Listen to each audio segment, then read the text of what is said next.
आपण बायकांचं रोजचं रहाटगाडगं तर काय चालूच असतो, पण रोजचाच तोच स्वयंपाक करून आपल्यालाही कधीतरी कंटाळा येतोच ना. तर मग अशा वेळेस काय वाटतं, झटपट होणारं, पोट भरणीचं आणि सोबतच पौष्टिक असं काहीतरी असलं पाहिजे, बरोबर आहे ना. तर त्याच्यासाठीच आजची ही रेसिपी मी तुमच्यासाठी घेऊन आलेली आहे, अतिशय पौष्टिक आणि चविष्ट. उशीर न करता रेसिपीला सुरुवात करूया. सगळ्यात अगोदर आपण शिंगोळ्यासाठीचं पीठ भिजत ठेवतोय. तर त्यासाठी 2 कप चाळून घेतलेलं गव्हाचं पीठ, त्यासाठी अर्धा कप ज्वारीचं पीठ,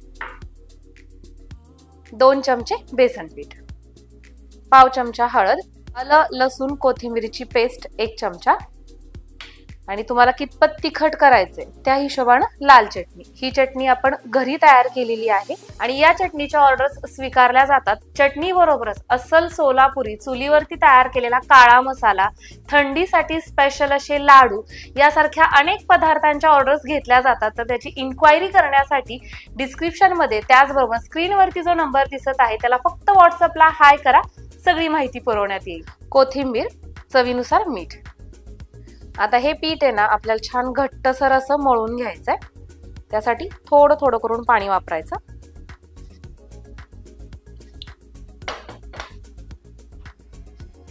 आज आपण मिक्स पिठाच्या शिंगोळ्या करतोय, तर याच्याऐवजी हुलगे भाजायचे आणि ते दळून आणायचे, त्याच्या सुद्धा शिंगोळ्या खूप छान चविष्ट अशा लागतात. त्याचबरोबर धपाट्यांसाठी जे पीठ तुम्ही करून ठेवलंय ना त्याच्यापासून सुद्धा तुम्ही ह्या शिंगोळ्या करू शकता. तर इथं तुम्ही बघू शकता अशा पद्धतीचं घट्टसर असं हे मळून घ्यायचंय आपल्याला. आता काय करायचं, हे मळून झालंय, याला थोडंसं तेल लावून घेऊया.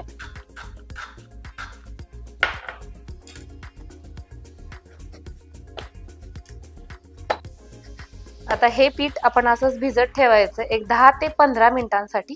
तोपर्यंत पुढची तयारी करूयात. आता आपल्याला एक वाटण करायचंय, तर त्याच्यासाठी आपण मिक्सरचं भांडं घेतलेलं आहे. त्याच्यामध्ये सगळ्यात अगोदर कोथिंबीर, त्याचबरोबर 2 हिरव्या मिरच्या. आता इथं मी खोबरं घेतलेलं आहे, जर तुमची आवड तुम्हाला घ्यायचं असेल तर घेऊ शकता आणि नाही वापरलं तरीही चालतंय. इथं मी ओला नारळ घेतलेला आहे असा चिरून, त्याचबरोबर एक मोठा तुकडा आल्याचा आणि लसूण. वाटून घेऊया. कढईमध्ये आपण तेल टाकून घेतोय. तेलाचं प्रमाण नेहमीप्रमाणेच तुम्ही तुमच्या आवडीनुसार कमी जास्त ठेवू शकता. इथं मी 2 मोठे चमचे तेल टाकून घेतलेले आहे. तेल गरम झाल्यानंतर मोहरी थोडीशी जास्त टाकायची, म्हणजे छान असा त्याचा फ्लेवर उतरतो. मोहरी मस्तपैकी तडतडली की याच्यानंतर आपण टाकत आहोत अर्धा चमचा जिरं, कढीपत्त्याची पानं, आणि आता या फोडणीचा खमंग असा सुगंध सुटला की हे जे वाटण तयार केलेले ते टाकून घेऊया. वाटण करताना मी थोडंसं पाणी घातलं, कारण की मग ते एकदम बारीक असं व्हावं यासाठी.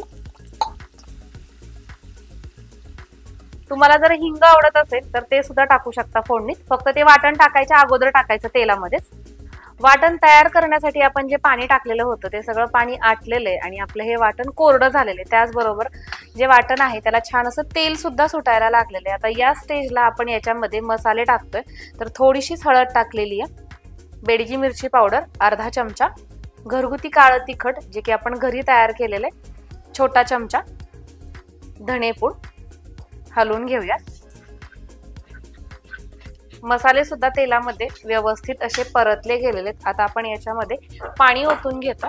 तर पाणी ओतताना सुरुवातीला थोडंसं ओतून घेते आणि याला छान असं तेल सुटू द्यायचं ह्या पाण्याला, म्हणजे मसाले सुद्धा आणखीन व्यवस्थित असे शिजले जातात. या मसाल्याला छान असं तेल सुटलेले. आता आपण याच्यामध्ये पाणी ओतून घेऊया. पाणी थोडंसं जास्त ओतायचं, कारण की शिंगोळ्या शिजण्यासाठी आणि नंतर ते थोडंसं घट्टसर होतं. त्यामुळे सुरुवातीला ओतताना थोडं जास्त पाणी ओतायचं, कारण की हा पदार्थच मुळात पातळसर अशा स्वरूपाचा असतो. चवीनुसार मीठ. एवढ्या वेळेमध्ये आपलं हे पीठ देखील छान असं भिजलं गेलेलं आहे. आता काय करायचं, पोळपाटाला थोडंसं तेल लावून घ्यायचं आणि तेच तेल आपल्या हाताला सुद्धा लावायचं आणि याच्या आपल्याला छोट्या छोट्या शिंगोळ्या करायच्यात. हीच प्रोसेस तुम्ही पोळपाटावरती सुद्धा करू शकता किंवा हातावरती जमली तर अशी सुद्धा करू शकता. करताना खूप जास्त जाडही करायची नाही, कारण की शिजल्यानंतर सुद्धा ही थोडीशी फुलते. तर त्याच्यामुळे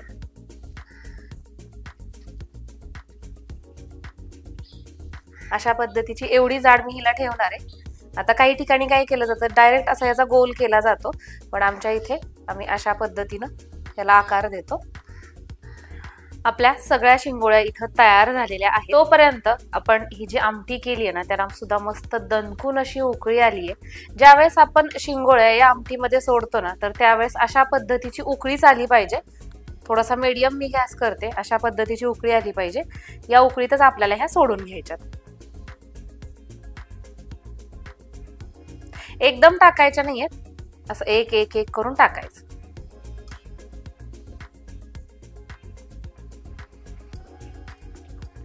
सगळ्या शिंगोळ्या सोडून झाल्या. आपण 1 मिनिटासाठी गॅस मोठा करूया आणि याला फक्त असं अलगद हाताने हलवून घ्यायचं.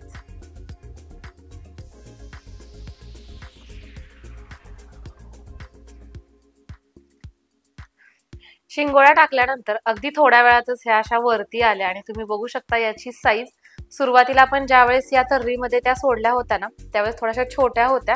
शिजताना या थोड्याशा मोठ्या होतात आणि याला छान असं खळखळून शिजवून घ्यायचं बरं का. म्हणजे 15 ते 20 मिनिट तरी मध्यम टू लो आचेवरती असं हे शिजवून घ्यायचं. म्हणजे छान असा सगळा त्या मसाल्याचा अंश, त्याची चव त्या शिंगोळ्यामध्ये उतरते.